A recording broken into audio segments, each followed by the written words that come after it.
All right. Hi, everybody. I'm gonna use this, call the meeting to order, and Michelle, roll call.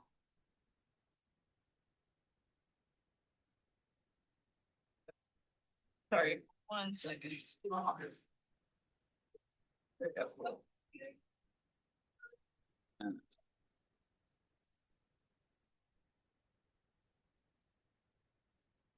Allie, Yes. Matt, Present. Adrian. See Adrian. Corbin, Here. Sabrina is absent. Suen. Here. Patty. Here. Bill is absent. Allison. Here. Myra. Here. Sally. Here. Kitty. Here. Kwame. Present. Jacob. Present. Andre. Here. And Jessica. Should I be on her way? Here, I know I saw her just. Yeah, It's good. okay. That's everyone. Okay, and do we have anyone for public comment today? We don't. I will skip over that and general announcements. I don't have anything. Does anybody have any general announcements they want to share? Okay. Well, we're already at 5:25 in the agenda. For 5:20. All right, so let's approve our November meeting minutes. If you weren't present, please abstain.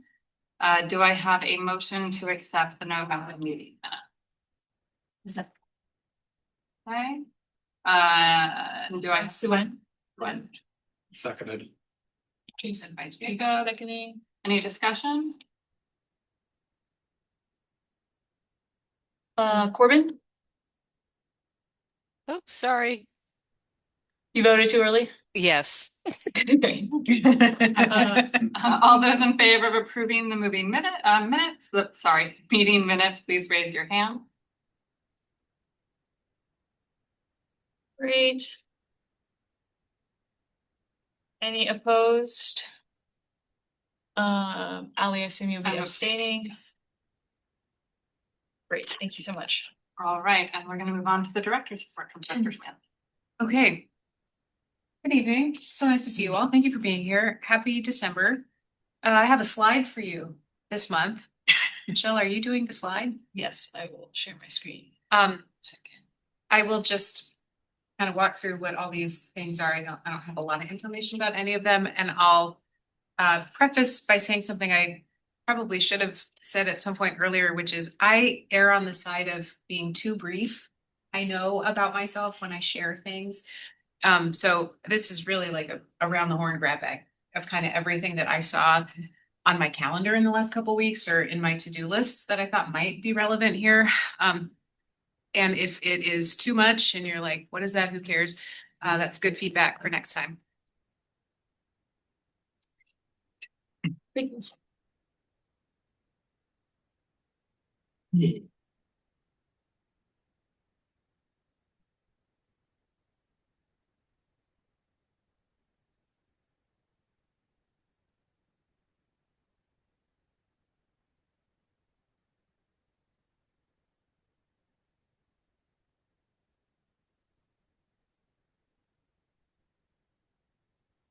And if the categories aren't good, just tell me how this works for you or not. So I've got council engagement moments and then kind of miscellaneous on the side. We have for us a relatively busier December with our city council, looking back and forward. Some of you might have tracked or even watched. We had an item come to full council last week to dispose of the Selwood Community House. Council was very supportive of that. It was sponsored by Councilor Clark. There was interesting discussion about disposition of public property and interesting discussion about the model that the partner in this case is using and how to maybe not ensure, but how we can do our best to make that model something that's available to a whole array of partners and neighborhoods. It popped up in a place where there was ample energy and resource to make it happen, but that shouldn't need to be the case for it to be present in a community. Also last week, we checked the final box, bless you, on a budget note from council related to increasing golf fees. They asked for us to increase them to hit a certain target and report back to them about how we were gonna do it by December 5th. So we did that. Just yesterday, we were at Finance Committee. We weren't part of developing this ordinance here, but we are supportive of it. The Finance Committee Chair, Councilor Zimmerman, brought an ordinance forward proposing that the Budget Office pilot a new way of showing information in budget documents with this upcoming budget cycle with the Parks Bureau as pilot. And he said it would make us the crown jewel of city bureaus in terms of transparency and ease of understanding budget information. It basically, and it's related to our blended funding model. It basically asks CBO and us to show in the budget documents the split between general fund and levy at an aggregate basis. And I think we may be able to show it in a more detailed way. I've lost that detail, but we'll certainly keep you posted. And to show proportionally FTE, which are levy and general fund funded. Again, I can't recall how precisely we're going to do that, but I think it's great that we're going to start showing that before the fact instead of after the fact. Yes. All right, is it going to be piloted with community members as maybe a soundboard or it's one thing that, for folks who already are aware of the budget to recognize things, how visible is it going to be to regular community members is my question. Not sure. I didn't hear anything that sounded like direct engagement with community about how much it would be improving things, in terms of feedback or workshopping format. What I heard was a real kind of specific technical direction to the budget office and our finance team to make sure that document was put into all of the standard budget documents starting in January. So it will not increase access to those documents. It won't generally probably increase the readability, usability of them, but I do think it's helpful additional information.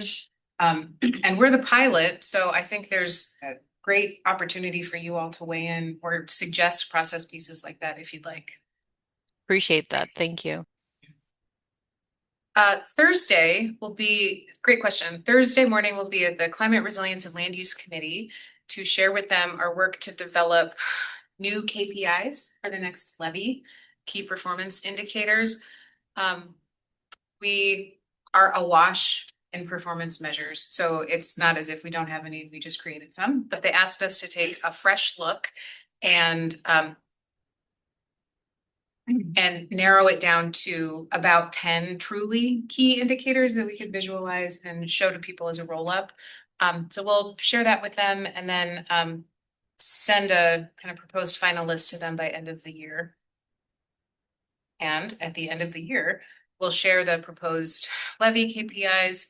There was a separate budget note that directed development of new metrics to measure not volunteerism, progress toward increased volunteerism, so activities that would support that increase.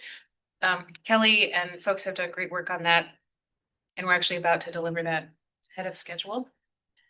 And then lastly, the audit, some of you probably remember, encouraged us to be more transparent and proactive in sharing cost-saving activities and strategies. And we said, yes, that's great. We'll put a webpage up. So we're going to do that by end of this month. And that's another place, if you are interested, would love your feedback. It's kind of a beta test. Other items of note, and this is where it's more grab baggy and you just let me know. You'll hear more about this, but we are kicking off budget development in a more formal, structured way tomorrow. Get ready, division managers, you'll have a spreadsheet with what are being called preliminary concepts. These are not proposals, but they're kind of general ideas due to the budget office and the mayor in late January. Those are options for how we might get to the cut targets identified in the mayor's guidance, which were like 3 scenarios: steady state, small cut, medium cut. I'm not ready to go forward. Who's doing slides? Sorry, I didn't mean to. So you'll hear more about that from Amanda and or Claudio, including touch points here. This is different than last year and we're learning in real time. So if it feels like you wish you had more time and more notice, we do too, but do give us that feedback. I gave you two examples over here of performance measures we're working on. We also are in a new monthly briefing cadence with the mayor. As a service area, we kind of go around the horn with the same information, bureau to bureau, including a handful of key performance measures that are possible and meaningful to track on a monthly basis, that get at not really community level outcomes, but operational performance. That's a real area of emphasis for our mayor. I say that to kind of illustrate how many different fronts we're thinking about performance on, and offer an invitation that if that was something you all wanted to have more conversation and information about, potentially offer us feedback. I don't know what question we might ask you or what feedback you might want to give, but it strikes me that I think there might be an opportunity here for you to take time on it if you'd like. A small FYI, just including gratitude for Patty. We have had a lot of time with the Parks Foundation recently, and I'm really noticing how much collaboration there is happening between the Bureau and the Foundation. I really appreciate you being at the Foundation, Patty. And so did they, as I appreciate Jessica being here. So just gratitude to everybody for that. And if you spot other ways to connect across partners, other advisory bodies or the foundation, I want to hear about that and support it. You may have had a briefing before I was a participant here about our transition to something called Maximo No Relation, which is a new software to track work order requests and assignments and performance and like the whole kind of universe of data surrounding work in the field that's work order driven. It's a huge project. It's got hundreds of people involved in implementation. It's on the short list for the Citywide Technology Oversight Committee to be paying attention to. So we're hot and heavy moving toward implementation of that. We have a real aggressive schedule, and it's pretty high impact in terms of information we'll have and experience of field staff. So I don't know what your engagement has been or what you'd like it to be going forward, but that's taken up leadership time for a lot of us. Two more. The Public Works service area is moving on a several year timeline to a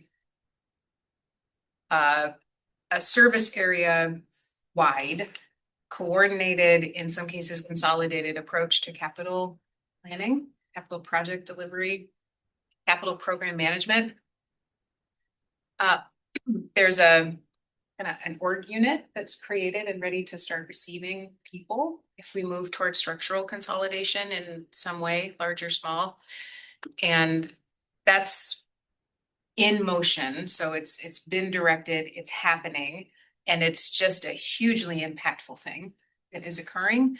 Not because hundreds and hundreds of people are part of implementation, but that's just a kind of seismic shift in how we think about capital planning and delivery at the city. And that will create a really gigantic central service area function and help us be able to show information really differently in a way that I think is more understandable about the kind of projects we're doing and impact. So there's a lot kind of out coming over the horizon in terms of what that will let us do. And if it were something you wanted to learn more about, of course, we can facilitate that. Lastly, I think you know how many things are changing around this joint. That includes a handful of citywide central services that are being reimagined and restructured. So they're centrally delivered with satellite teams, communications, sustainability, equity, and engagement. They're in motion and we're starting to move into implementation of some new org charts and reporting structures. The first out of the chute is communications. That's effective January 2nd. It's my birthday.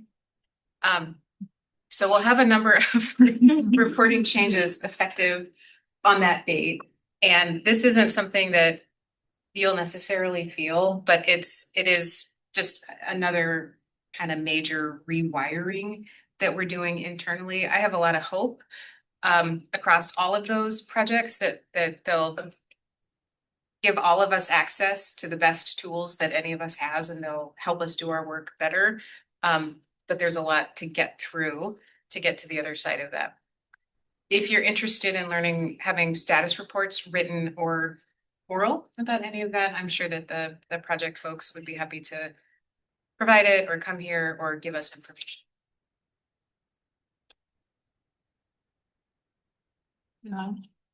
About question, earlier on, you were talking about, parks will be the kind of pilot effort there.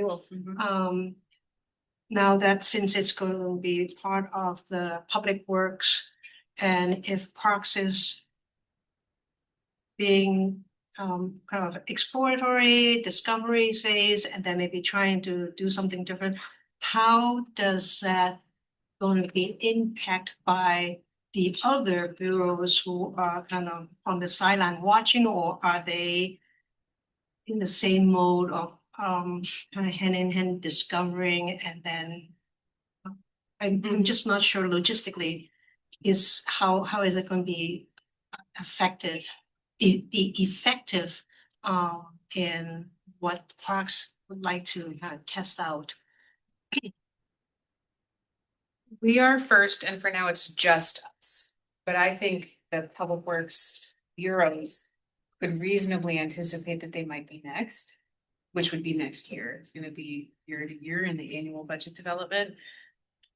We are together and consolidated or coordinated in a lot of ways in the budget process. We're still bureau by bureau. So I don't know that it has much effect on them, or that being in a service area has much effect on this exercise necessarily. But overall, there's a lot of shared resources like communication, or there's some kind of shared common resources of management. And then underneath it, you have parks and PBOT and water, and parks is moving forward to test things out. And that's graphically, that's how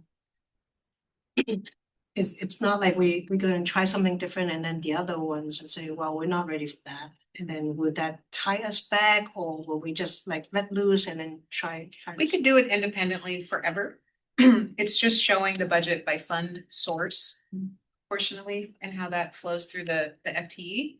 And really, it's an information presentation question more than a how are you budgeting question. But they'll be doing it. I'm pretty sure.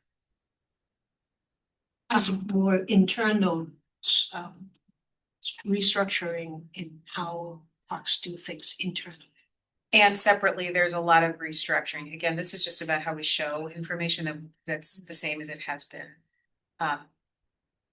But at the same time, yeah, there's all kinds of realignments occurring. And I should have mentioned those realignments projects include cut targets. So it's reimagine communications and reimagine it's 20% cheaper and then get there in 1 year. That's true across them. So we will be, our share of those things will be getting smaller in the budget. So you can anticipate that in some fashion. Thank you. Matt? Thank you, Director. Question on the Unified Capital Improvement Program. Can you talk to the objectives behind that? And then do you see that impacting how current parks capital projects are prioritized or timeframes around? Better project management, better program project delivery is the kind of highest level outcome goal, with corollary outcomes of greater transparency, greater community understanding, greater predictability and like community engagement experiences that people have through the planning and delivery process. Because it includes a service area CIP, so a project list, it's not four bureaus side by side, but consolidated. I think that necessarily means you're prioritizing across, and I don't know a lot about how that will work. So long as we have the same amount of resource in the capital programs, presumably we can deliver the same volume of project. So it doesn't, I don't think, have to follow that it slows anything down. Or that the parks project team gets pulled off that to start doing PBOT projects, because those, I haven't heard anything that would indicate that level of remix. Since communications is first on the list for that change, I know that it's sort of already happened, right? Like where communications became something bigger, but will you still have the same dedicated people who are, just doing parks comms, or will that change? How will that actually change? The impact on the parks communications team is two-part, I think. Not as a function of capacity or competence, but some positions, because of what they do, will be moving from the bureau into like the DCA office service area level, so that they can do what they do for the service area instead of a bureau. Some people will be staying. All of those people will be reporting up through a service area communications manager position to the mothership of truly central communications. So none of those people, no communications people, have formal reporting relationships in bureaus anymore. They're embedded, and their work looks very much the same day to day, and they're accountable to directors and bureau goals, but they're not technically reporting.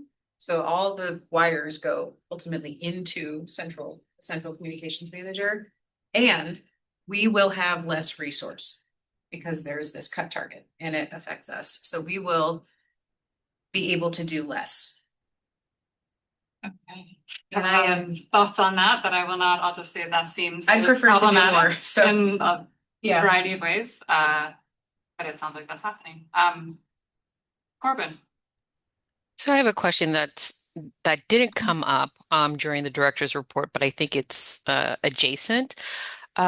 With all the realignments and the restructuring that is happening not only in the city but within Portland Parks, what is the plan regarding, and again, Schmansky, I'm not trying to shoo you off or anything like that, but what is the plan around hiring a permanent director? And how has the park board played a role in that, or how are you thinking about the park board playing a role in that? I'm just really curious about what's the strategy with all the restructuring. Yeah, well, having an interim is just one more piece of kind of ambiguity and uncertainty for people, and we should be really focused on having less of that instead of more. So that's a great question. The last thing I heard about this was in a Public Works employee town hall in November, where DCA Donna Paul said that there would be a recruitment for a permanent director and that she didn't have a timeline. The previous thing I heard was that there would be a permanent recruitment for a permanent director, and it would occur after the November election, which it now is. So I wouldn't be surprised if I had an update about timeline very soon. Happy to share it with you as soon as we have it. I don't know about board engagement, past or prospective. I suspect if there was a way you wanted to participate and you said so, folks would try to accommodate, but I don't know. Yeah, I was just wondering if there's even a public platform. We are the forum for public engagement around park issues, and so I would love to think through what that could possibly mean. I appreciate that you recenter us on that. I that reminder is very, very helpful for me. So if you wanted to like really lean in and kind of offer yourselves as the natural and sort of appropriate place for that to occur, however it's shaped in that process, I I were the hiring folks, I would love to hear that. I would find that extremely helpful. I'll defer to the board, but I would definitely like to have the board be a part of that. Especially if somebody is going to be coming on board while things are in transition versus waiting for everything to be set up. So any information that you could supply, I would appreciate. Yep. And I don't know when everything will be set up. I don't know if that's anywhere out there. Sure. Historically, how much input have staff had on hiring processes for something, for a position as big as this? It varies widely. It would be in the range of typical to have a kind of ideal candidate profile developed with input from staff. I've done director recruitments and had staff interview panels. The hiring decision is the hiring managers alone, so that will be true here as well.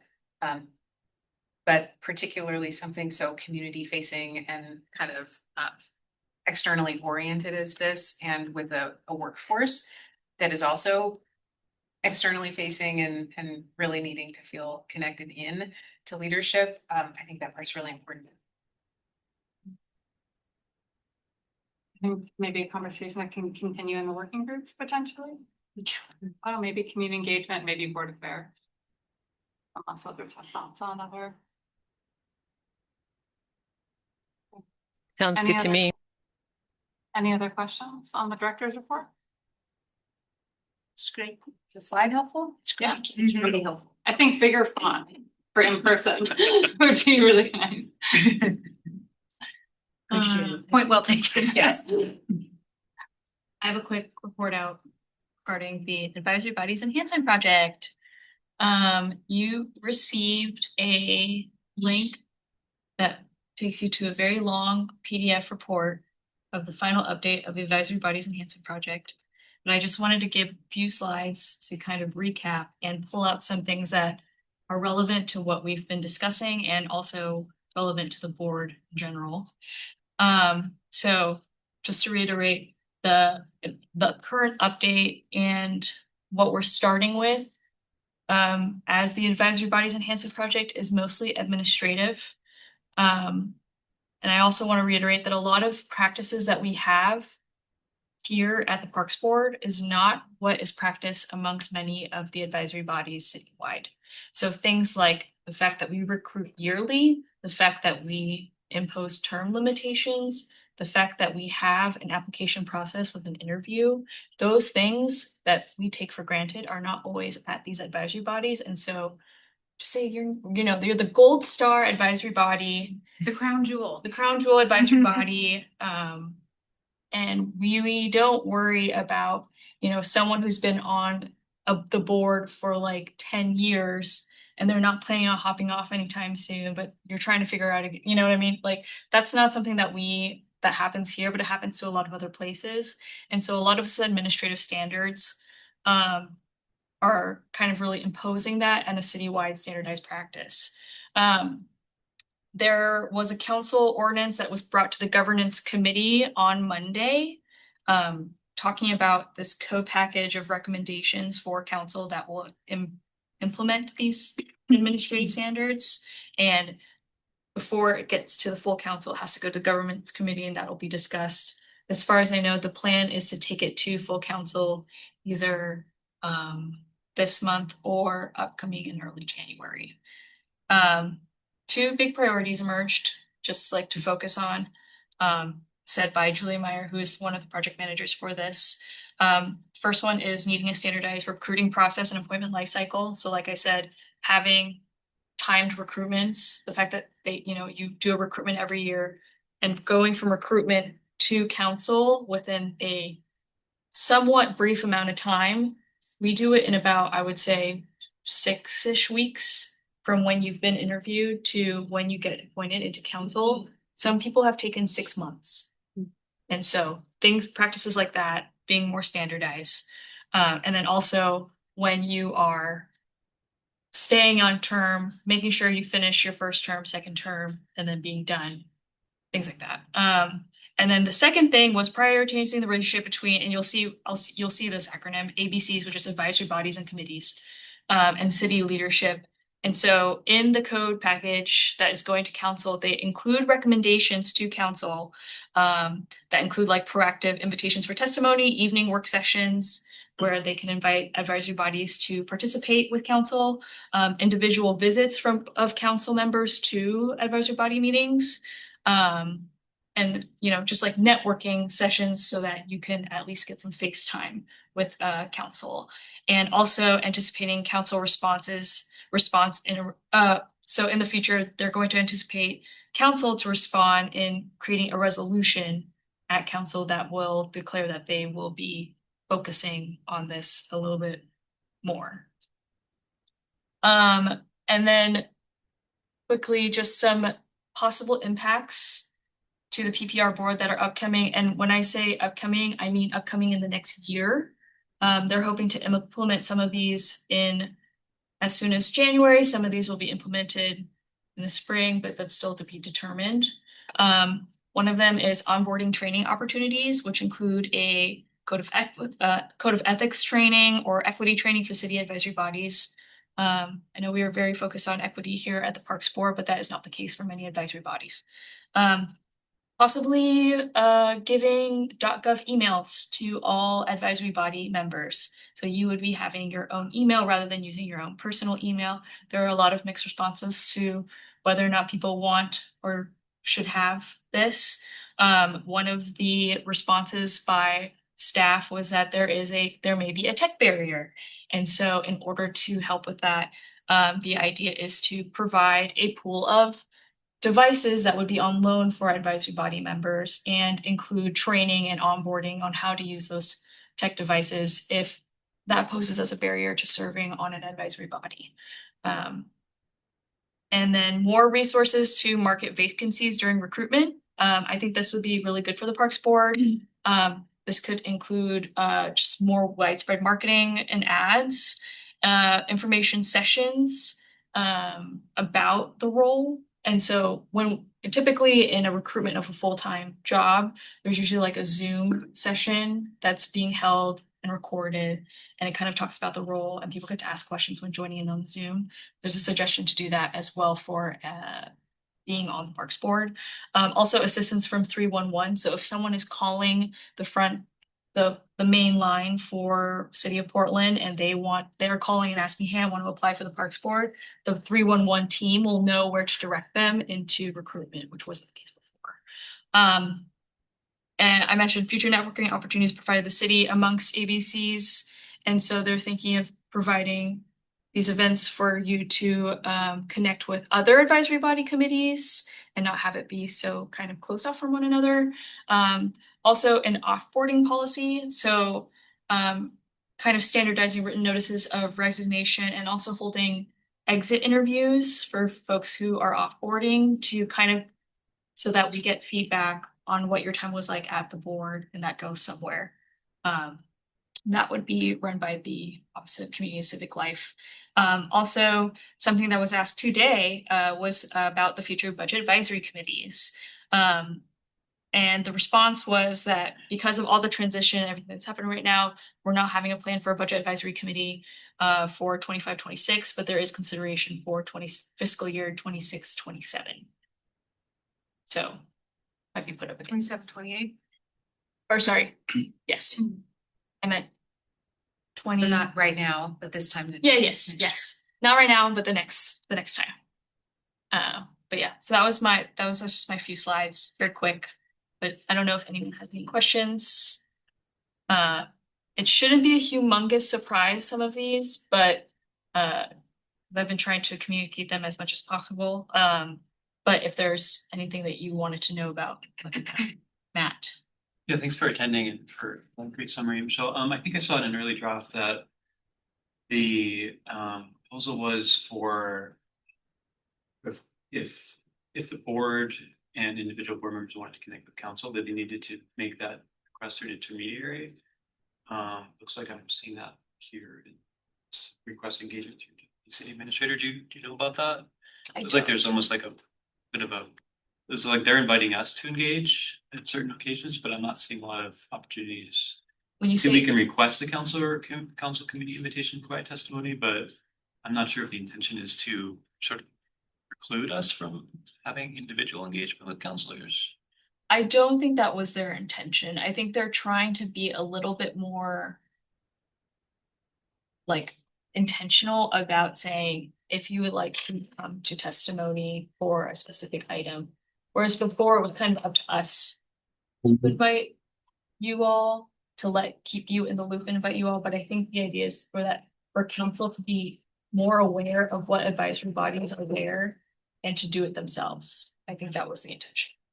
Like, be wrong there, but when the discussion of improving the relationship between advisory bodies, committees, and city council, like this is something that a lot of the staff has asked about, because every single advisory body that they've been working on has asked about it.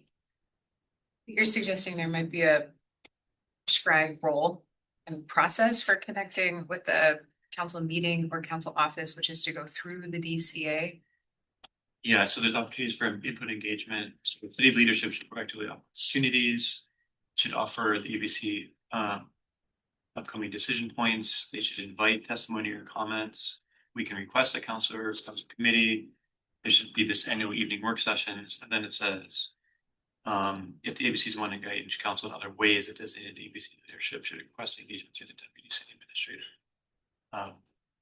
So I'm curious if that's mentioned. I'm not sure about that. Nice to Together. very, yeah. Thank you, Michelle. It's great. Corbin and Joanne? Yeah, Matt, thank you for bringing that up. I think also if we are going to be providing testimony, or again, thinking about who we are as the board and what our role is supposed to be is to advise.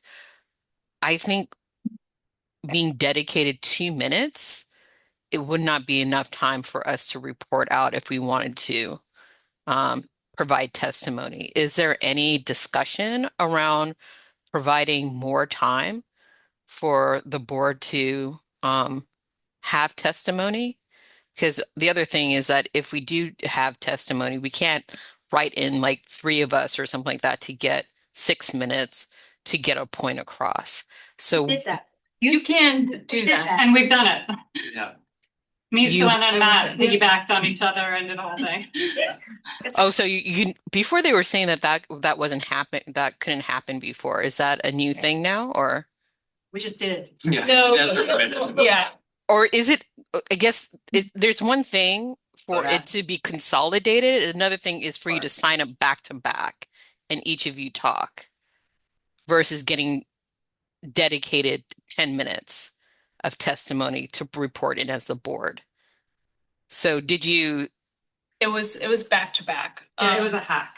It's not, Yes, you know. and that's what I'm saying. Thank you for that. But that's what I'm saying. Instead of hacking the system, which I think is brilliant, and we might have to do that more, what would it be to establish a more institutional testimonial relationship with city council?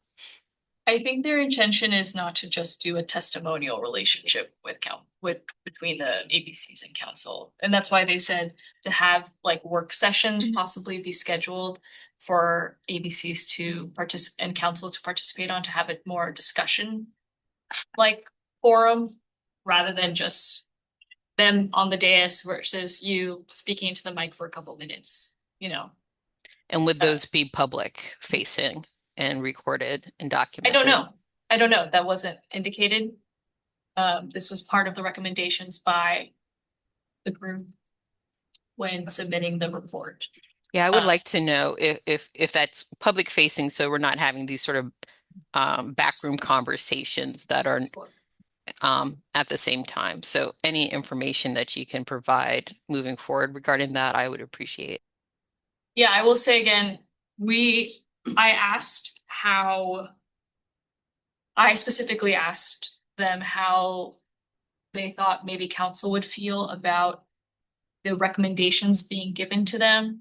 And so because I said, you know, we can give recommendations and council decide to take on some recommendations or not. Is there any kind of idea of whether or not they'll accept all the recommendations or some, or is there any temperature check? And their response was that there had been some discussion, general acceptance, and that their response would be for the resolution. So we'll know what council really thinks once we see the resolution that is made by council. And I think we can respond from there. And so once council makes a resolution on how they will improve the relationship between ABCs and themselves, then we'll see how they're feeling, and then I think we can respond. Thank you. Right, Sue-Ann, and then we're gonna move on. So last year, I think I picked up a comment about the new mayor system. They would like to kind of maybe lessen the amount of these boards and advisory board committee, and that's all over the place. And it will be really helpful when we are an advisory board. It's good to know you already said that others are not as organized or well run. And then if we do have a schedule kind of networking to kind of brainstorm, because now we're under Public Works, it will be helpful to see what the other committees are thinking, and more as a collective kind of voice from the community at large. So it's not just, oh, us parks, but then we're like, okay, under Public Works, we understand the nuance here and there, and then make some suggestions. And then it will be great to also, I'm just assuming there will be some kind of purging or a list of which bureau has what committee, and then are they all advisory, or are they a committee that has no advisory role? Because the word advisory seems to go beyond just going to city council, say something, they look at you like, so noted, next.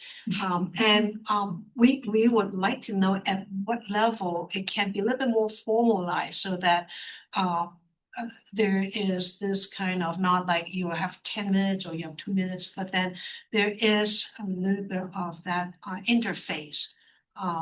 And then we are not just parks, but then we're much more aware of the other committee, that we have to be mindful of the messaging, so that we don't go out and having conflicting messages to a council that needs to look at the big picture. I will say that in the report, it lists all the advisory bodies that has been inventoried. So it's not like the levy oversight or. Levy Oversight Committee is included. Yes, so when I say advisory bodies and committees, that includes all of them. It doesn't include like project advisory committee. Yeah, like those smaller ad hoc ones. So like the renaming committee that Corbin was on several years ago for IW Wells Pool, that doesn't count as far as what we're talking about, but something like Parks Levy Oversight Committee or Urban Forestry Commission, those count as along with us. So if you look in the report, they actually show each service area, bureau, and what advisory bodies are under each bureau. And they included some recommendations for those that are to be sunsetted. That is the term that they used. Culling sounds a little harsh, but sunsetted. And so there were recommendations made for some advisory bodies that are going to be no longer in that report. I know it's a really long report, but if you do go through it, it'll show you what they had planned. And there are some advisory bodies that have different decision-making powers than they do here. So for example, Urban Forestry Commission is able to listen to and make, Adrian, I think you can probably correct me here, and Jen, you can correct me here if I'm wrong, that they can make certain decisions about tree policy or tree decisions that is specific to the Urban Forestry Commission and the work of urban forestry. That is not something that Parks Board has. So a little different. And is it evident to everybody here that the Parks Board is a mission critical advisory body for the city of Portland?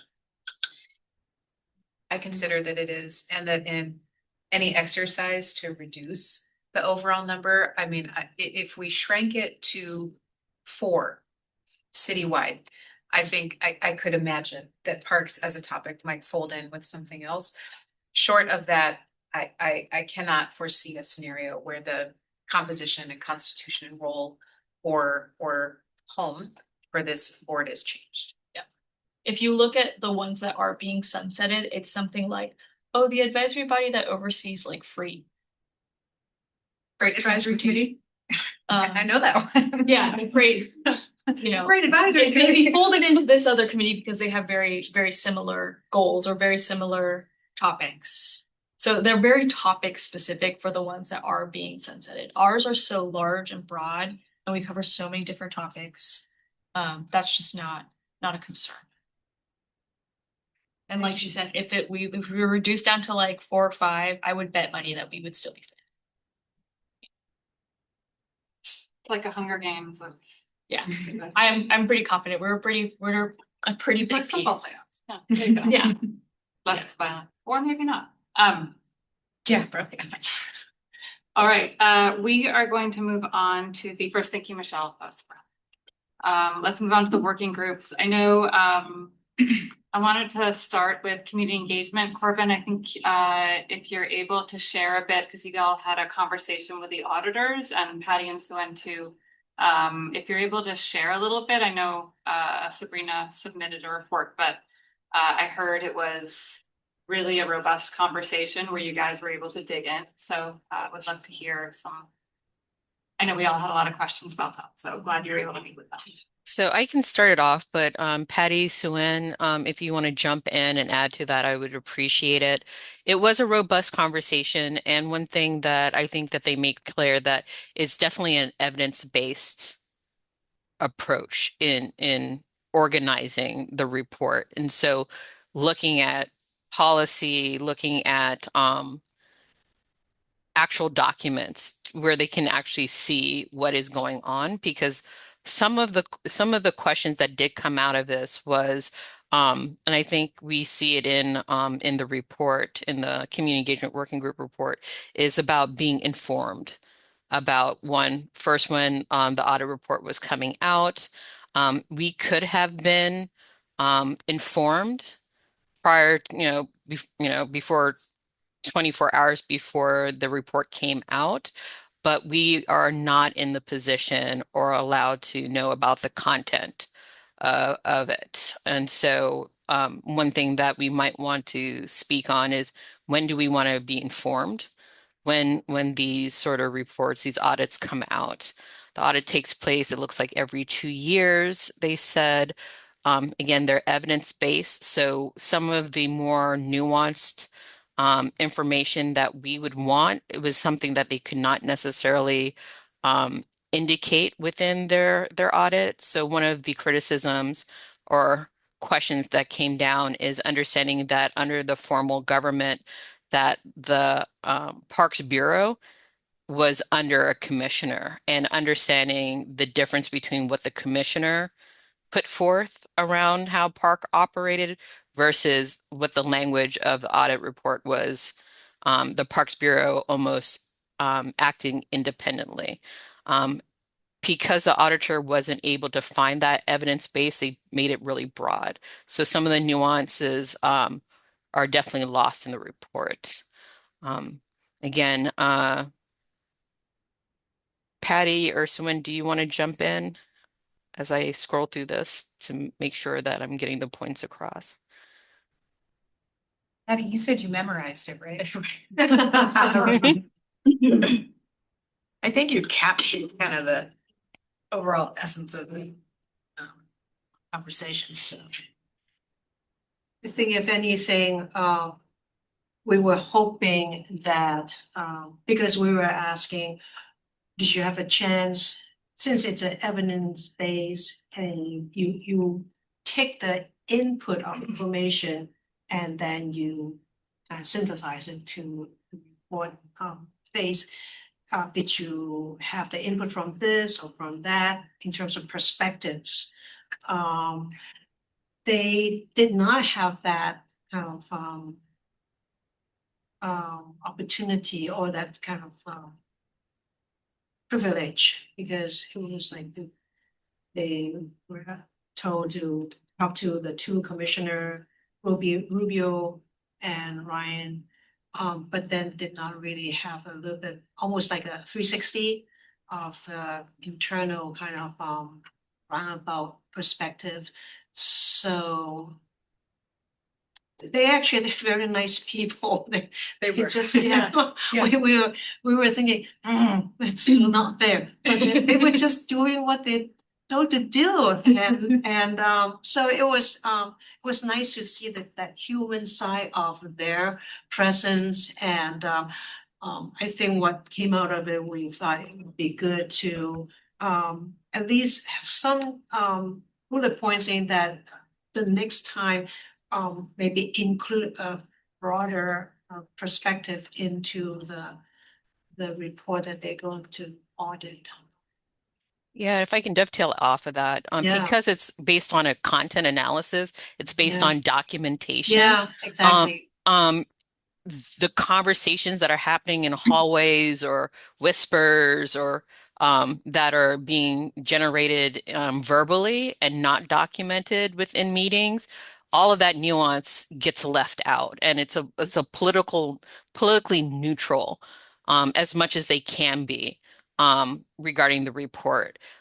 Which begs the question on how the Parks Board, if they chose to use our documentation from our meetings, what can we put into writing regarding how different actors are moving or making decisions and documenting that in paper form to allow an auditor to be able to use that information through the documents, through the content analysis as an evidence base about how policies and processes and practices are being are happening within the Parks Bureau.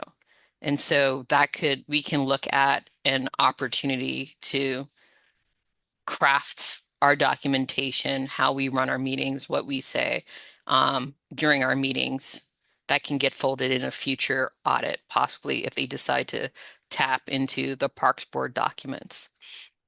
One of the things that came up in board affairs that might be helpful for the full board to hear is, I think you all asked a question around the decision to share the report right before the levy vote. And I was hoping you might be able to share with the full board their answer on that, because that was helpful to me too. Well, they didn't get to choose the date. The date was already set. So there's no big conspiracy to upend the levy based on that. What I would say, and I'm repeating myself a little bit, is that not having the board aware of when the decision was being made was in the director's discretion to let us know, even though we are not in the position to know the content of the report before it comes out. Board Affairs Working Group made it sound as if they thought that the decision would be political either way, to share it before or after. It didn't say anything about there being a date already established. Did I get that wrong? It didn't seem to be intentional. I think the date was already established a month before, and DCA Schmancy, if you can give us a timeline regarding that it was known that the audit was coming and the date, but we weren't informed as a board that it was happening on that particular date. We were notified the day before during our board meeting. But again, we wouldn't have been able to get the information from the audit. We are not privy to that information. Yeah, they hold it real tight. It's really only the subject of it that has a preview for the purpose of weighing in. The dates are theirs, so the date, the date was set, it was set by them. And they have kind of absolute discretion in how they schedule and pace their audits, including for delivery. But at some point they do set a schedule and it's fixed. I'm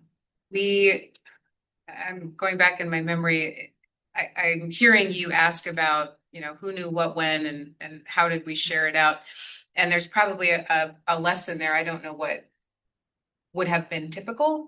I know that there was a long time where nothing was happening on this audit. And then in late summer, it suddenly was reactivated and was barreling toward this fall release. So we were hearing fall.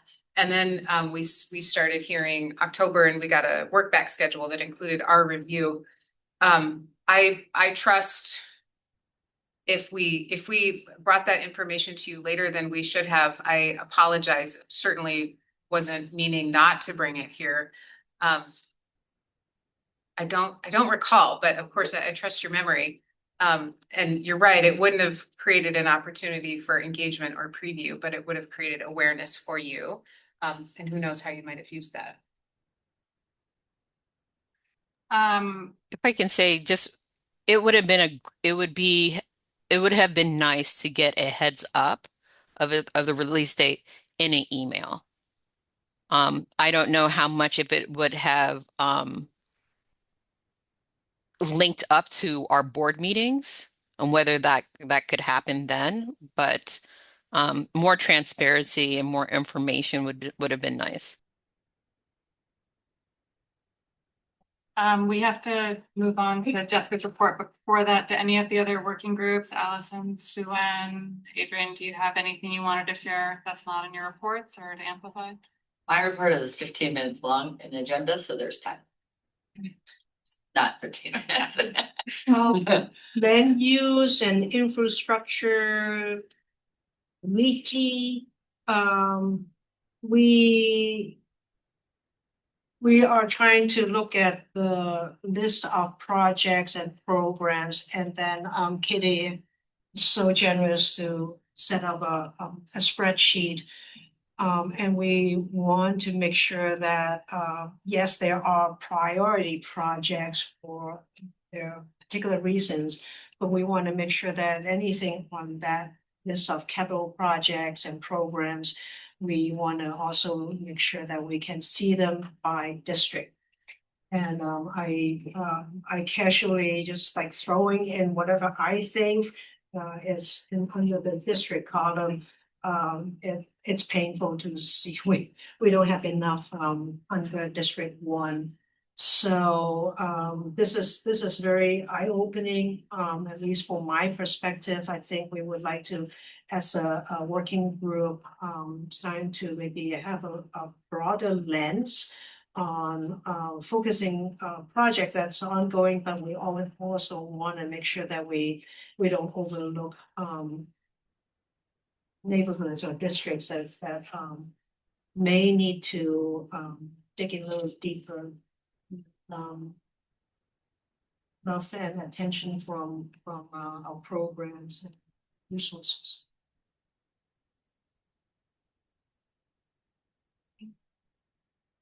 Jessica, you're up for the Parks Foundation.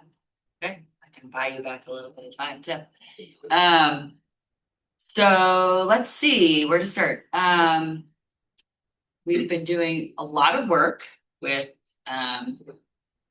BNR's partnership team, Kelly down there. A lot of it is coming out of some levy resolutions, but it's been percolating for many, many years. And so Kelly's team and Portland Parks Foundation and some of the friends groups are doing some concentrated focus work on really just strengthening partnerships and what do we do with that amongst the friends groups. I'm excited we're engaging on some case studies on where the friends groups are doing work, where PPNR is doing work, where there's a need and where friends groups have more capacity to do, and overlaying the two and seeing where there's more opportunity for things like increased volunteer hours, which is one of those levy things. anyway, it's really good with this idea of bringing out a broader network of friends, groups, and our communication, strengthening engagement opportunities. So that's been really positive, a lot of trust building there. We recently completed our fundraising campaign for the 3 playgrounds that we're doing in Northeast and Southwest Portland. And so that's exciting. So we're also talking a lot with PPNR and what maybe some potential future projects could look like. So engage on that, and then focusing again on more of like next steps on commitments within the levy.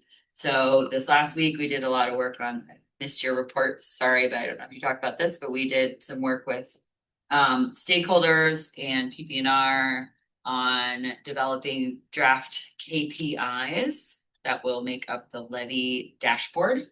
And we'll be presenting that next version of that with Sarah and her team at the December 11th subcommittee meeting, land use subcommittee meeting. So a lot of back and forth on some kind of what's next. And then another exciting development is we have a final draft. It's not yet signed, but it's in its final version for the Portland International Raceway North Portland Trust Fund to restart the distribution of the funds that have been collected over the last few years and have not been distributed.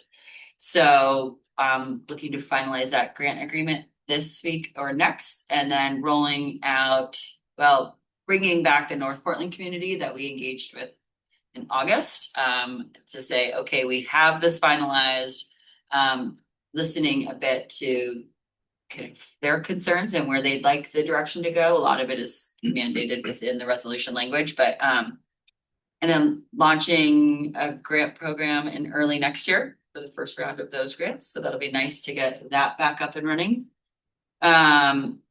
What else? Working with Water Bureau and Arts and Culture and Rec on the elk return, which is set for early next year, February, March. Might start to see some stonework appearing over there, which is exciting. And stay tuned for what a celebration that will look like. And then I do want to flag something that's in the works next year, September 23rd to 25th. The Olmsted Network is hosting their conference here in Portland. And so if any of you are interested in being in the planning committee, let me know. We've got a great group of really diehard Olmsted historians and park partners who are working with staff at the Olmsted Network. And we're just really at the beginning phase of that, but it's an opportunity to showcase some great spaces in our parks. There, it's like 2 days of site visits, workshops, and panel discussions, both with local presenters and also some national ones. So do put that on your calendar. Do you want to share who Olmsted was for folks who might not know? You're making me go into Olmsted. Olmsted was very famous. I mean, his biggest, most famous thing is Central Park, I would say. Well, that's all to be tested, but he was responsible for a new way of visioning park design. In its simplest form to say that. He was very progressive in a lot of ways in the way he thinks about space, public space, I should say. And although he did not directly design some of the spaces here in Portland, his firm and what do you call it when the person learns under you? His 2 sons. His 2 sons and Mish. I know there's people in He's here the who father know of landscape architecture. He invented landscape architecture. Yes, he invented landscape architecture. And his sons took on the firm, and they're the ones who came here in 1902 or so to do our 40-mile loop and our Terwilliger Parkway, which is the only one that was built. Part of the 40-mile loop, Terwilliger Parkway. So we have a touch of Olmsted here. It's wonderful. we have a touch, and then it has a history with Tabor and Laurelhurst, and then Elk Grove Garden, which is down in Southwest Portland. So And his granddaughter, great granddaughter lives in Portland. She's oh, really? she's a landscape architecture and water design I person. think I know who's doing the welcome. There you go. What's her name? I'm gonna say her name's Nancy. I'll get that for you. Okay, Yeah. Corbin. Her firm's name is Legacy. okay. How honest Ah. are we going to be about the Olmsted legacy, to be honest? Because his sons were both eugenicists and segregationists. And so I love the history of Frederick Law Olmsted, but I think there needs to be a full conversation about the legacy, both the benefits around thinking about public parks, as well as thinking about some of the issues that came with Olmsted, including surveillance and policing, that is originated with Central Park and also in other areas. So I hate to be a downer, but I do study EJ, and I think it's important to have the full story for the community to chew on and recognize that a lot of history is contentious. I think if anything, I think Portland should be able to showcase Yeah. our kind of big thinking, and we can have difficult conversation and also I respect certain kind of like topics and discussion. We can celebrate and recognize at the same Yeah. time. Yeah, And if not here, where? I know. Exactly. So count me in. I'd love to help with that, Jessica. Thanks, Kitty. Same here. Great. I think that's all. Great. Then we are going to move on to the South Waterfront Bowl Project. We got a little team coming in to showcase with us. Laura, would you like me to drive? I would. Is that all right? I can move down. I'm ready. Yeah.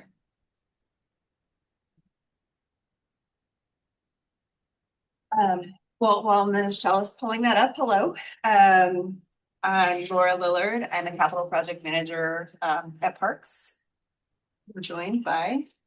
I'm Marty Stockton. I'm the senior parks planner at, for the most part, I focus on the west side of the river. Here today. And bringing up the rear, it's Malcolm Hoover. I'm a senior community engagement coordinator here to bring some happiness and joy to this somber, overly somber Parks Board meeting. I'm a senior community engagement coordinator too with the project. Yeah, so just wanted to walk you through a little bit about this project that you may have heard about. We're really at the initial beginning stages. There's quite a lot of this project to unfold. So we just want to share, where we're at and just kind of give you a sense of what the project is to date. So you can, next slide. So just, this is a slide that shows, essentially a map of the area, and also just to let you know that we're working with a number of different agencies that are all really working together on the west side, not only the TIF district with Prosper Portland, but also many of the transportation and land use and urban design moves that could really be transformational when it comes to how we think about the waterfront park and what that will mean for downtown revitalization. So that I just want to acknowledge that we're working with our other agency partners that also have different but efforts that are all sort of working together. Can you explain what TIF means? Oh, sorry. Yes, tax increment finance. Do you want to go more into that? That's good. Yeah. Okay. Sure. Next slide. Thanks. So the project really began with an application that we Parks applied for with our partners listed there at the bottom there, Human Access Project in Portland Waterfront Pavilion. So they helped us write the application and also wrote letters of support to Metro for this planning and development grant. The description in the application was for a design competition to really create a new vision for the bowl, which is the area that is in the photograph. The outcome for this grant will be sort of a 30% development drawings, which is kind of like the last step before you start doing construction drawings. And then a cost estimate and funding and implementation strategies, which would help us get to the next stages for construction. And that is specifically for the bowl area. And then for the rest of the park, really a vision and laying the groundwork for how the rest of the park design will go with the bowl moving ahead first. And I'll talk more about the timeline in other slides. So yeah, next. So this aerial sort of shows again another image of the park, and you can see there the whole park all the way from the steel bridge down to the area that we call the bowl, which goes all the way to River Place, past the Hawthorne Bridge, in that sort of amphitheater shown in that picture closest to the aerial there with the Hawthorne Bridge in the background. So that area in the dark dash on the aerial is really not just south of the Hawthorne Bridge, but also we're looking north to Salmon Street Springs. And that's the area that we're planning on having more concentrated detailed design drawings. And I'll show you why in the next slide. But the rest of the area, which is an outline of the whole Governor Tom McCall Waterfront Park, will also have that conceptual vision for what its future is, acknowledging, of course, that there are areas that we don't anticipate will change a lot. There's lots of successes that are currently doing well, like Salmon Street Springs itself, the Japanese American Historical Plaza, the Bill Nato Legacy Fountain, for instance. Those areas we don't really anticipate will change a whole lot. There's certainly some things that we can improve upon, like some of the berms, I think, have some like stormwater issues, drainage issues. So those are some things that we need to take note, but most of the change will happen around the Morrison Bridge south of Burnside. Next slide. So another way of thinking about those two areas is if you look at the outline in dark and blue, the solid outline, that's the grant that we have been awarded. And so if you think about Waterfront Park being the full park all the way up to the steel bridge, we're taking that through schematic design, which is that sort of vision and a little bit more conceptual. And the bowl area, which is the more detailed, from Salmon Street Springs to the Hawthorne Bowl, we're taking that a step further into that 30% design, the cost estimate, the phasing and implementation. And the reason for doing that is because we're actively pursuing targeting future funding to develop that further and then move into construction. So we're having active conversations with Metro and targeting an application through them for a capital grant that would be awarded, and if we would be notified whether or not we would be awarded that grant this next year. So that's what we're targeting, and that's why we're sort of taking that one to the full 30%. And I would add that it's really part of getting that grant, that second grant at Metro, is that we need to come up with a series of matches. Some of that is internal to the city, and then some of that is going to be external with partners. And it's really hard to fundraise when you don't have a design.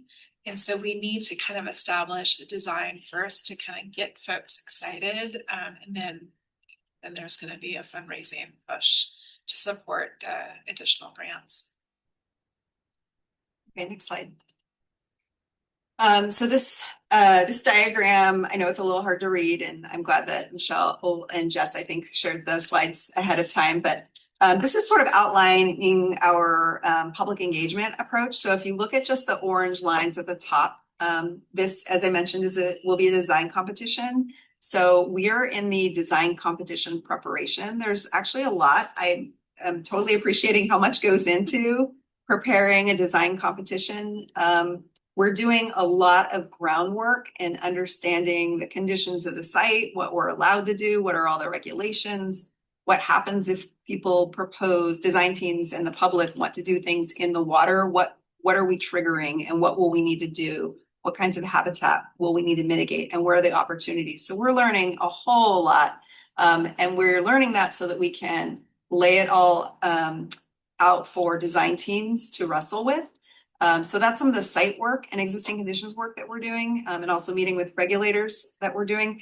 There's also a whole series of listening sessions that's happened and continues to happen. We had a virtual listening session about a month ago, I want to say. We also hosted an open house with Bureau of Planning and Sustainability. We're one of the bureaus that I mentioned at the top of the slides. And we've also had some stakeholder interviews with different folks, park users that operate in the park, that maybe lease in the park.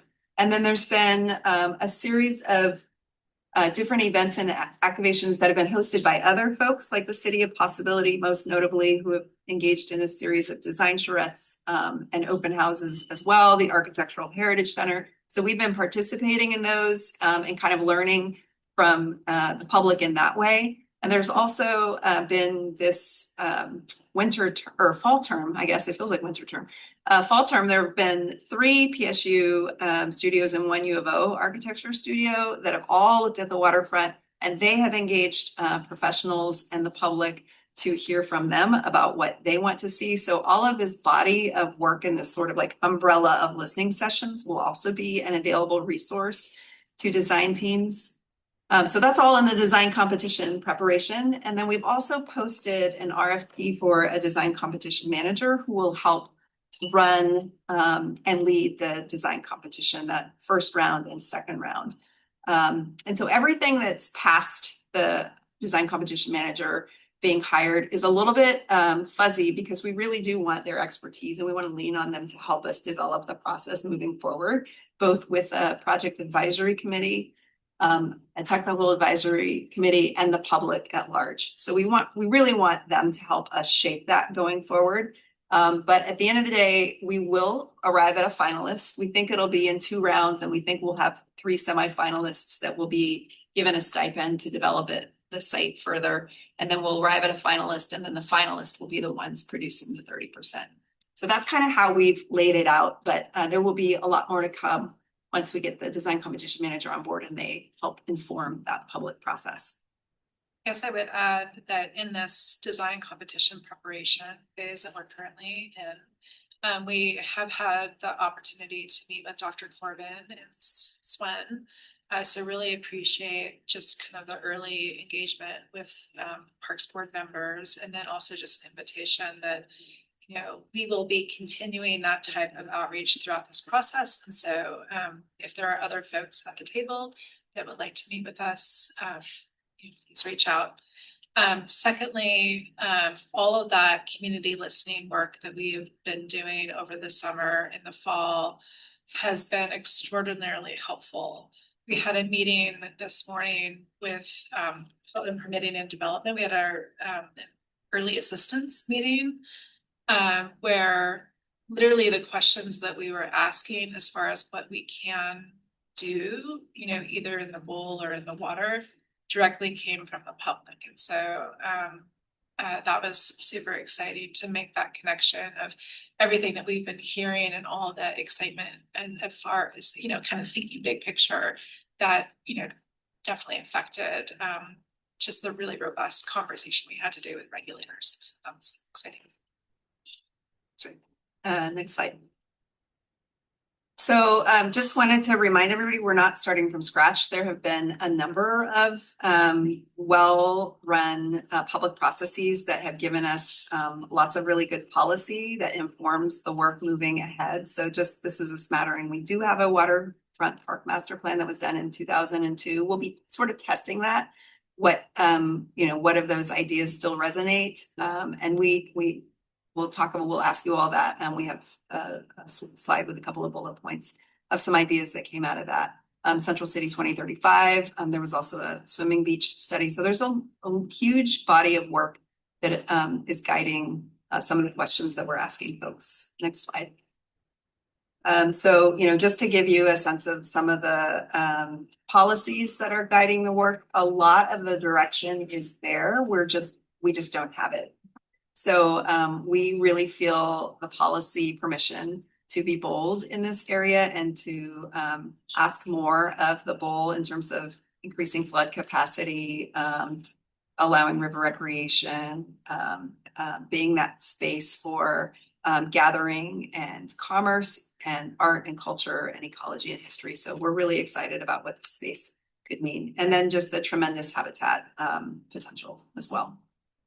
Next slide. So these are the key desired outcomes that we had listed in our grant application. And we've often been in spaces like this where we ask folks and certainly are open to hearing from you all as well about these desired outcomes. And again, coming from that list of guiding resources and just sort of checking in with people about like, do these resonate with you? Of course, we think about this public space that's iconic. It's right in downtown's front yard. It needs to be very Portland centric. It needs to allow swim access, potential in water structures, ecological sustainability needs to be at the heart of this space. And then the programming that allows the regional events, gathering, cultural, arts, employment, potential stage location, certainly thinking more in terms of recreational than what happens there. Maintaining a central access view from downtown that invites residents, workers, and visitors from the downtown in a way that it really doesn't today. We think certainly we have a responsibility to maintain an accessibility that's not there currently for events and for everyday users. And then of course we want to think about long-term operations and maintenance. So yeah, I mean, if you have thoughts about these, we'd love to hear, what's missing from this list, or are there other desired outcomes? And these are the questions that we've been asking the public in our community listening sessions and our one-on-ones, summer and fall. So. Are you asking us now or? And I think there's only a couple slides, so I can go through that. And then if we'd love to hear feedback on that. Next slide. So there is a little bit of a program that's starting to emerge, certainly for the bowl itself. I've touched on some of this, the river recreation access, the event space, that it is and could be better, especially in terms of accessibility. Access to nature is very important in this space. The one portion of Waterfront Park that you can actually get down to the water and what that means for both people and fish and wildlife. The trail is an important component that's required, but also really useful and really contributes to that sense of space and connection to the rest of Portland. And then how does small scale retail contribute to these different program elements? And then what does the flexible open space mean from a day-to-day use so that it's not just an episodic open space? And then next.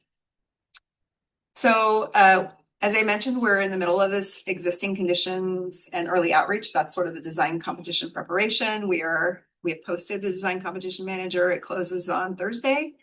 We will be starting in a project advisory committee recruitment in December. So that is something that we wanted to put on the table for the Parks Board. That's something that we think would be really important for a Parks Board member to be a part of, our project advisory committee. And so if you are not on our email list, I think this is in the packet, but please do sign up for updates. We'll be updating frequently. And then I think that's it. There might be one more slide, but I think it's just about questions. So other things we need to know, and certainly we can go back to that list. I know I don't know how much time we have, but would be open to hearing from you all. This is our main topic, right? Perfect. We can go back and discuss any of the things that you want on that. We can go back. I'll go back to the slide. Sure. So I have this visually. Adrian, hand your hand up.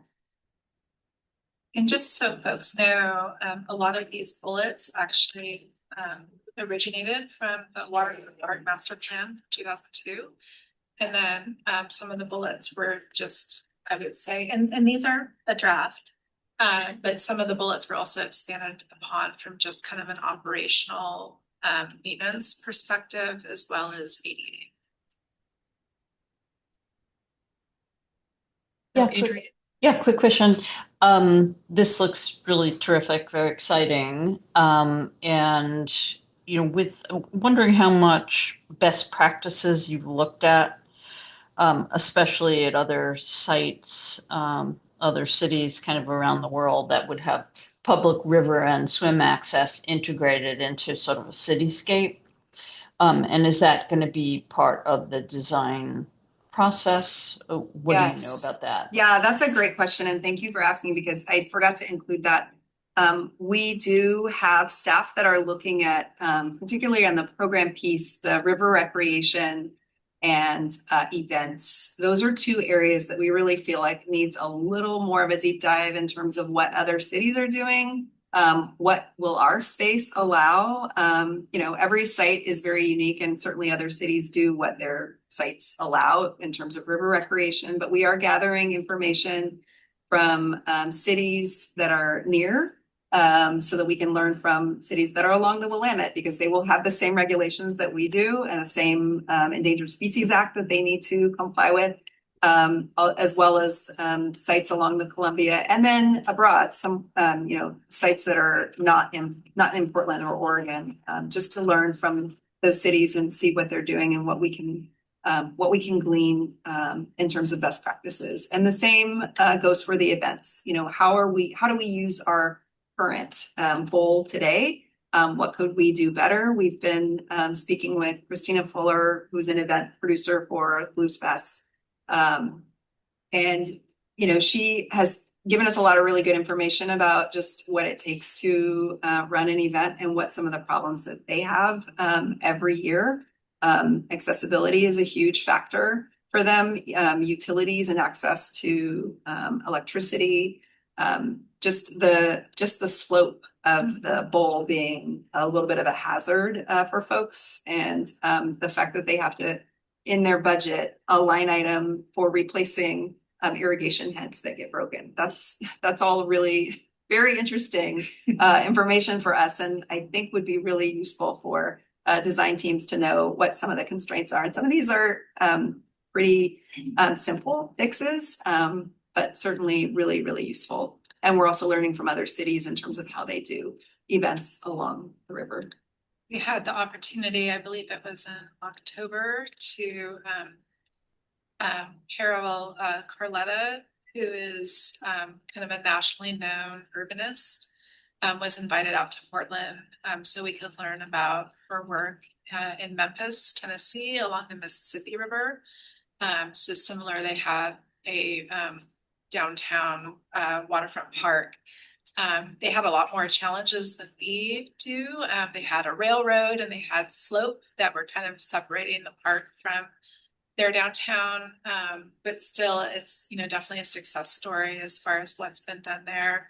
Not only in the design, but also in, I would say, the people structure or organizations to support just the function, operations, and pop-up events and different things that are happening in the park. So it's actually also been interesting to learn about just how people organize around a park to make it successful.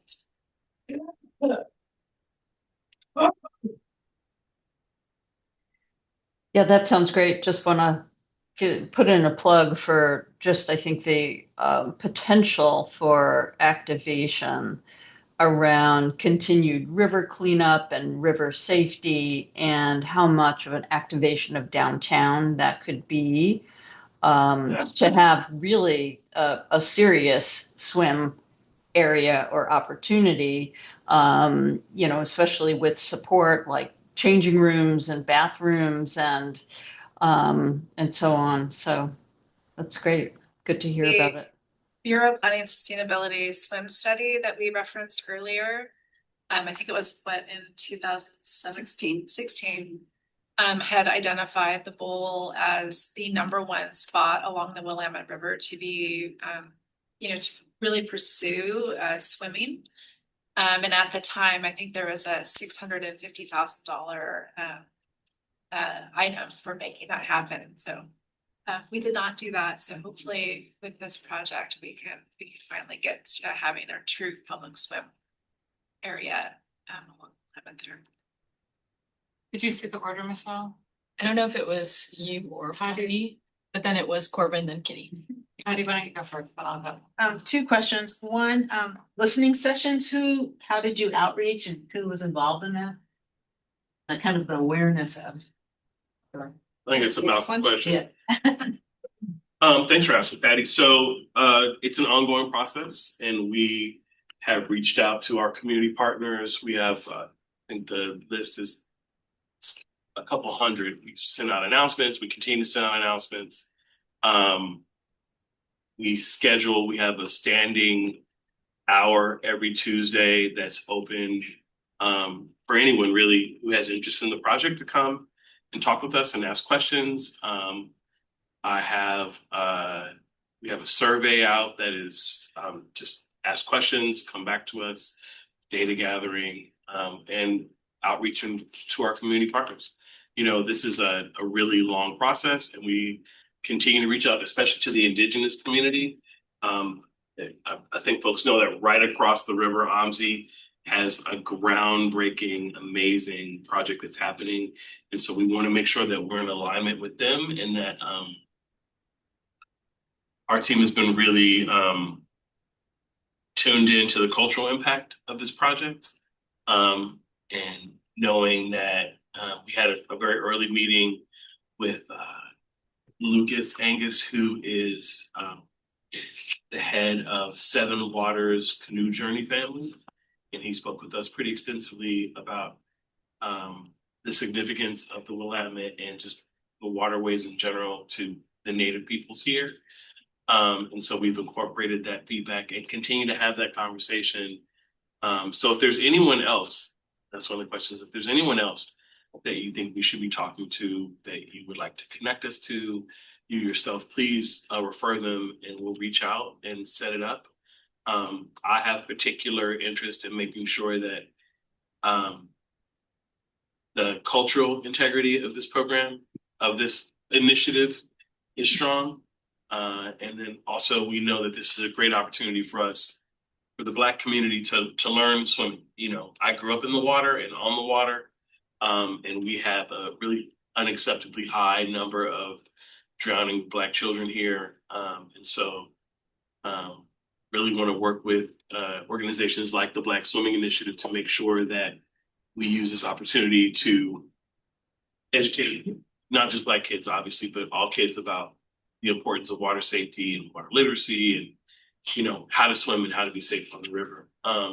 Also, I think this is really exciting as a way for just us to step out as Portland and to look at how we revitalize our waterfront. You know, the 1803 Fund, I went to a gala on Friday, I think it was, where they have their new riverfront project in Riverside, Albina Riverside. I think it's just that we're kind of we're at the beginning of, I told somebody, Portland feels to me like Brooklyn felt in 1994 and like Oakland felt in 2005. I think we're at the precipice of some really exciting changes here, and I'm lucky to be in the beginning of it.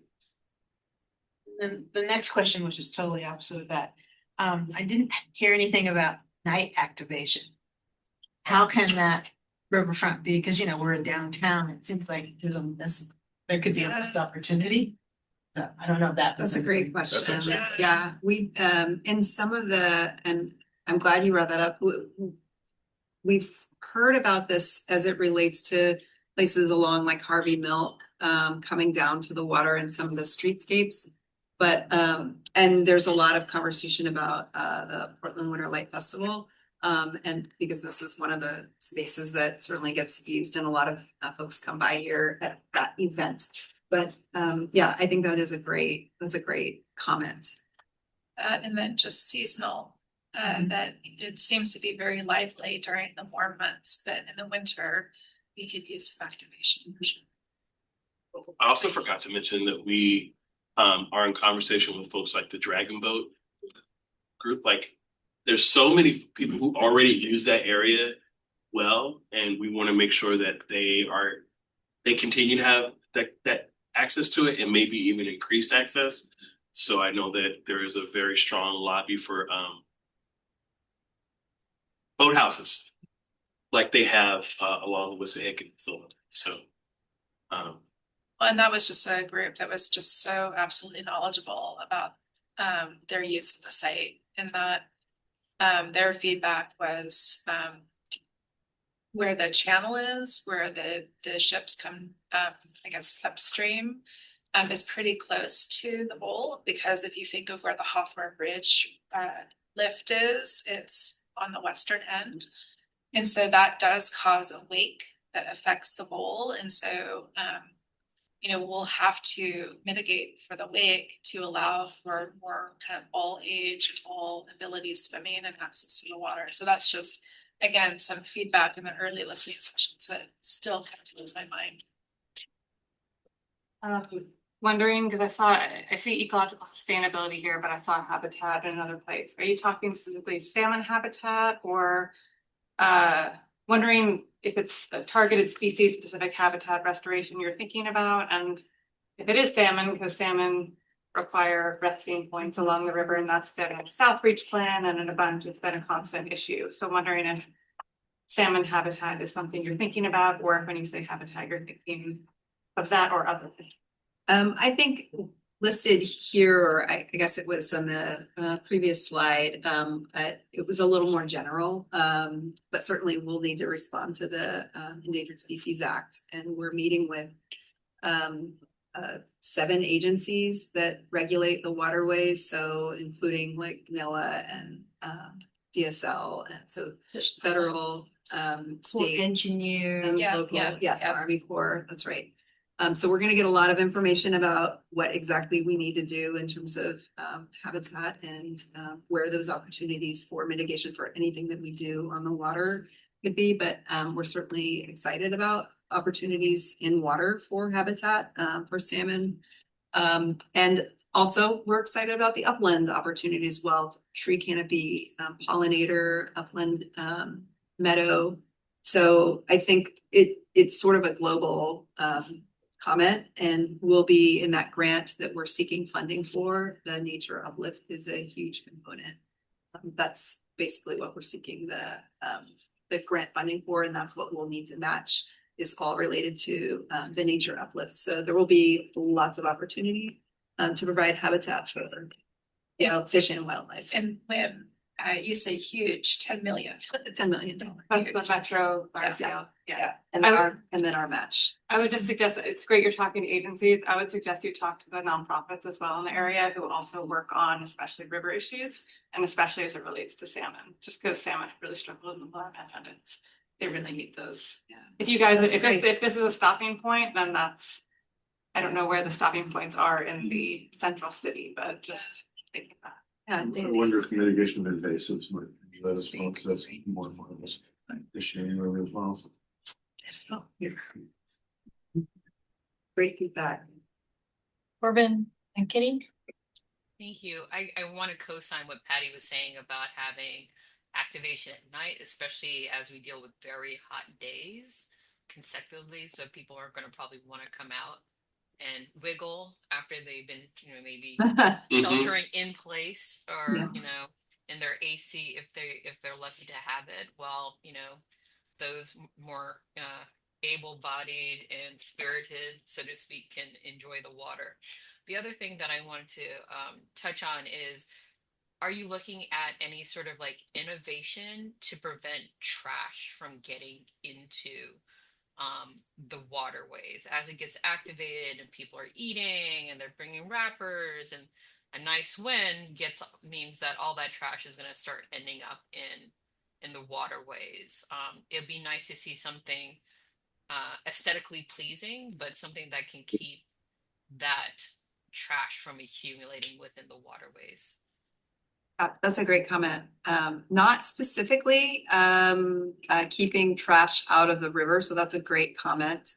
As we are looking at peer cities, related to that question earlier, we are learning from other cities about how they deal with trash, particularly around events. Because those are the types of human activities that just produce so much. There's a lot of eating and drinking and then, Overflowing trash Yeah. cans. overflowing trash cans. So we have learned how, where cities sort of bundle that function and utility along sites as they relate to the river. But yeah, I mean, that's a great, it's a great comment because If it's not enforced or something is not in place, whoever developed it or what have you, and unfortunately this has happened in prior development around waterways, they just won't put it in unless they're forced into it. And I've seen really beautiful waterfronts cause a lot of damage and money to the city because of the trash that ends up in these waterways. Thank you.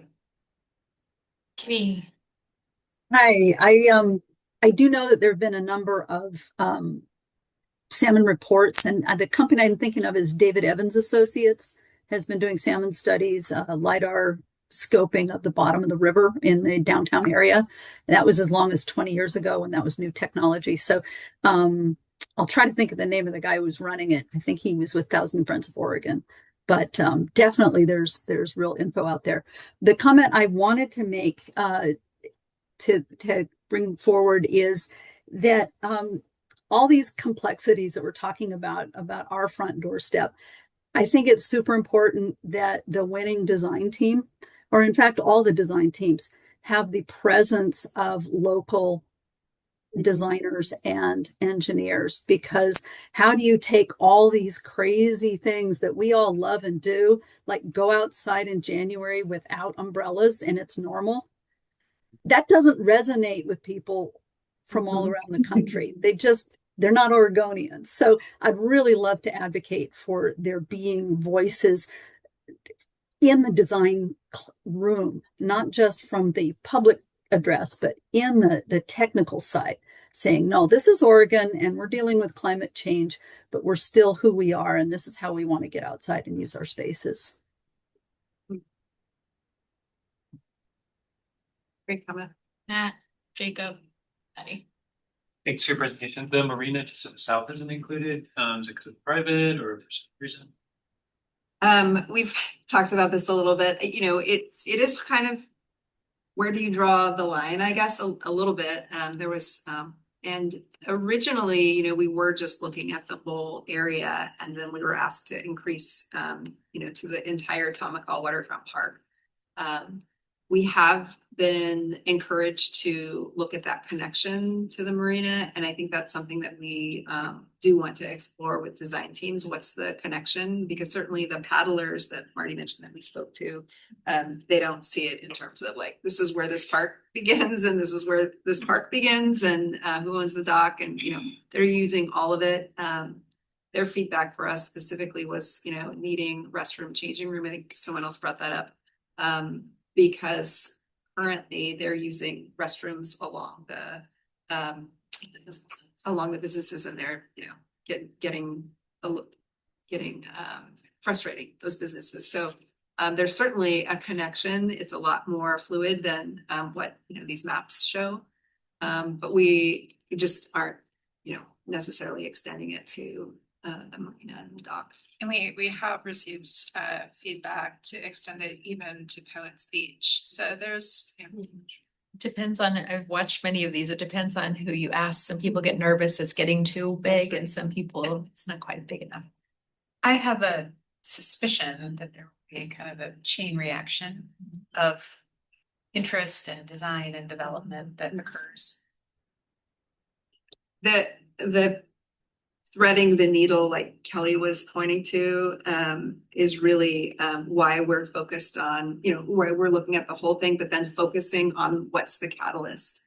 Because like Sonia just said, this one project, can have far-reaching effects, both north and south, and this is really nicely situated. And east and west, because there's also like, how does this site relate to the OMSI site or the 1803s? So it's,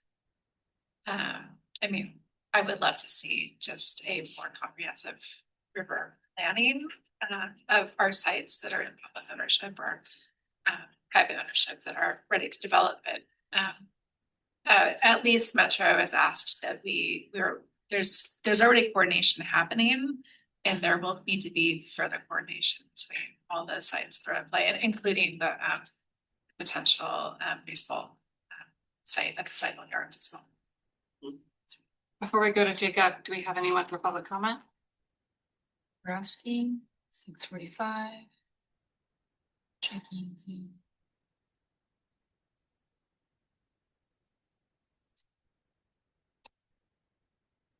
Don't have anyone in the meeting. Thank you. This has been a great presentation. Thank you for delivering this. I'd be very interested in getting something similar about the North Portland Aquatic Center project. I think that, and apologies if that's been covered by the board before my time here. Couple of questions. One, I was really happy to hear Dragon Boat specifically mentioned. Is it safe to assume that there's been proactive engagement to all the events that happen yearly at the bowl? We're in the process. So we have met with, again, Fuller Events, which they are the organization that actually are hired by Cinco de Mayo and Pride Northwest and Rose Festival. So we've had that comprehensive understanding, but we are in the process of meeting with the individual kind of event groups. So that's to come. And then we've also been really focused on engaging with other entities that use the park. So Portland Saturday Market and the Japanese American Museum of Oregon. So that are not just events, but that they have that kind of more of a year-round business. And I also just want to add, not our team, but the property team, which runs the leases and the events in the area, had also conducted a study over the last season of events and went to every single event and engaged with all of the operators and event producers, as well as the park users and vendors. And so they're sort of gleaning all of that information to just understand what's working, what's not working. And we're going to be taking that draft and learning from it so that we can have these conversations with those event producers and organizers in a way that just understands a little bit where they're coming from as well. But just kind of continues the conversation. That's great to hear. I think that drilling down to the specific events is going to be really important. Like Dragon Boats, I think, is a great example. And the Dragon Boat organizers are going to have a very different set of things than the Rose Festival. Right. Yeah. Okay. The next thing that I wanted to ask, and I apologize if this comes out as critical, but so right now, like the big pipes overflowing and there's sewage going into the river. I swim in the river happily. Most of my friends do not. They think the water is. I think there's still a lot of concerns about the water quality, even with the big pipe. Has there been survey or polling data to confirm that a swimming site is something that people want, that there is like widespread desire to swim in the river, that's something that people are comfortable with and desirous of? Not to my knowledge. We do, one of our partners that we mentioned at the top is Human Access Project. And they have been engaged more than we have with the public in terms of just getting people out and getting people in the water. Their numbers are impressive. I don't know them off the top of my head, but when they do their activations along Pullman, Duckworth, and the Bowl, they're seeing a lot more people than in years past. So I know it's for them, they see this as a growing trend. I think there is a lot of education that could be a part of this in terms of the safety of the water and when people are comfortable swimming, probably not after a large rain event, but right, maybe in the middle of the summer is better. But we haven't done that. Yeah, my hope would absolutely be that if the water's safe to swim in, and I know that it is, that getting more people into it will also create desire for cleaning up the river even more. Yeah, Exactly. We also have the new project at Cathedral Park. Yes. In recent years, yeah. And then Metro is working on the Willamette Cove, which will be another swimming opportunity in North Portland. This may be a stretch. What about, Real quick, Patty, Suen, and then Sally, and just note that we have 10 minutes left of our meeting. what about environmental resiliency? like, could this be an area of refuge? I mean, we're in an area of earthquakes and we think of all this great recreation, but it can, I mean, I know we're doing the Burnside Bridge, but I mean, has there been any discussions about how that might be addressed or? I think that there's some, so the Burnside Bridge project is gonna be put on hold until there's additional funding secured for that. And the hope is that funding would be secured in 2030. We have a different local climate. But there has been conversations, so we have the Ankeny Pump Station, which is right just south of the Burnside Bridge, which is a pretty critical piece of infrastructure, which is also not earthquake ready. And then, of course, the seawall, that, is not necessarily earthquake ready. So I think what's exciting about the park is that it is making all the bureaus kind of work together, and there's a lot more coordination and excitement kind of internally together, that we're starting to raise some of these questions internally. And right now, the Ankeny Pump Station is not a priority. It's like the second priority. I think that there's a pump station on the east side of the river that is the priority. So I think that is percolating right now. And I would just add that in terms of resiliency, this site is seen certainly as a flood capacity holding site for flood, and that's the opportunity that we see currently.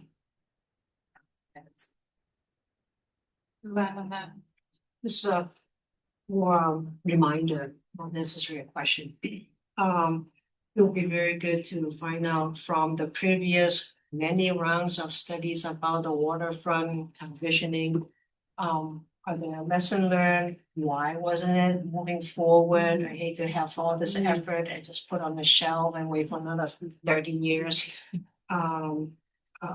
Resources is precious nowadays. So the optics of how to spend the money. When you ask a designer, there will be all kinds of exciting ideas and images. And I really agree with Kitty. There's nothing warms the community's heart when we actually empower our own local designers, engineers, professionals, where we know how quirky we are, and that it'd be weird. Be very careful, because some of the proposals can be really sexy, and yet it will never happen. So be very diligent. Especially nowadays, we don't want people to say that's irresponsible spending. And it would be good to get ideas that we know that's attainable. Be very simple, but it's all about who we are, and be very responsible with your resources. And then yeah, that's all my points. Thank you. Yeah. Can I briefly, or maybe when we're done, respond to that? Two things. One, we have talked with the mayor a number of times about this project. And I know other counselors are tracking it and aware of it. And we've really framed it as part of a really big built environment legacy opportunity. If a mayor wanted to really grab it as part of a vision for the central city or downtown or reconnecting with the river, you can kind of couch it in any number of ways. And he's really heard that. And I have started to hear it back from him talking about the future. And he's really focused on central city revitalization. And I've increasingly heard this as part of that. So I find that really encouraging, to your point about make sure there's momentum and ability to get it done. And your second point, maybe not for right now, but the City of Possibility stuff that Randy Bragg is doing is really exciting. And I know that name is really familiar to lots of you. Convening conversations that are not specific to the park, but include the park, about rethinking and kind of place-based reconnection in the general footprint of the waterfront park area, and particularly between waterfront and the park blocks, with a real focus on it's like an organizing opportunity to bring younger and newer design community people in and engage them with civic projects and conversations differently. His theory is that we've sort of fallen away from each other and that efforts like that can bring us back together. So we have just stronger relationship as we do these big projects, and we'll have more of those folks in them. I think you're totally right about homegrown. My comment or question kind of builds on that is, you mentioned that there's the 2002 master plan that you're referencing. And so just how are you thinking about how this project, which sounds really exciting and, you know, ambitious and innovative, how do you see that playing into either, are you using the 2002 vision as like the long-term vision, or will this be a catalyst for a new vision, or how will like what comes of this play into like continuity of the park in the long run or overall? I think that the 2002 definitely informs our process, but it doesn't dictate. So for example, the successes that came out of the 2002 were the Japanese Historical Plaza that came from the 2002. All the work around Portland Saturday Market, that finally Portland Saturday Market had a permanent home.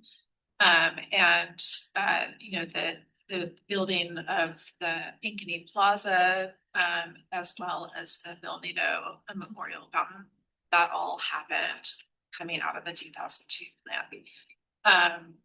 The area, kind of, I would say, Steel Bridge to Hawthorne Bridge, there was an area that was identified for being more of an urban plaza in the park, and you know that area is all lawn today, so that did not happen. And then the area, the bowl was, there was just a very, very light touch. Actually, the bowl didn't really have a developed identity or plan other than its improvements. So I think that there is a little bit of a blank slate.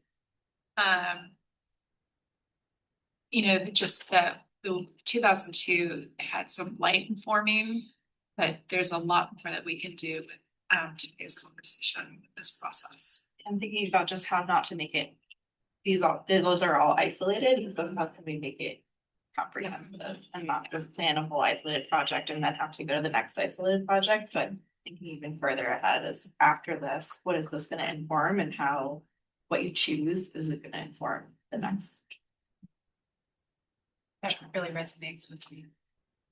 I hope you have all the comments all collected so that it becomes a nice document from input from all players. That is one of our deliverables, and then that will be what you have to submit that to Metro, actually. But we also will be sharing that with, once we do have the design competition manager. One call out I want to make was mentioned in the slides, but they're recruiting for the project advisory committee, and there has been discussion about having representative from the board serve on the project advisory committee. If you would like to, are you going to do recruitment? So if you would like to serve on it and you're interested, please let us know. Let me know, and then we'll walk you through the recruitment process. Yeah, I'm finalizing the PAC application now, so I should really finish the next couple of days. We have been back and forth with Amanda and team around language and just making sure we are compliant with the new federal environment. And just so folks know, right now the commitment would be 6 to 8 meetings. So if that. I would really love to have a Parks Board rep. Yes. You said 6 to 8 meetings. Across how long? 18 months. 18 months. Yeah. I'd be happy to volunteer. Wonderful. Thank you, Sally. All right, we are at 6:59, so I'm gonna just say thank you so much to our presenters today. Really appreciate you all being. Thank you all for your questions. And Yeah, comments. thank you. And we are adjourned. Thank you. Right, so, I have to wait for leadership, not the committee. Oh, yeah, you know. Sounds good. I do. Still. I gotta go run, Brad. Okay, no worries. Enjoyed it. So the agenda setting, I need to be the agenda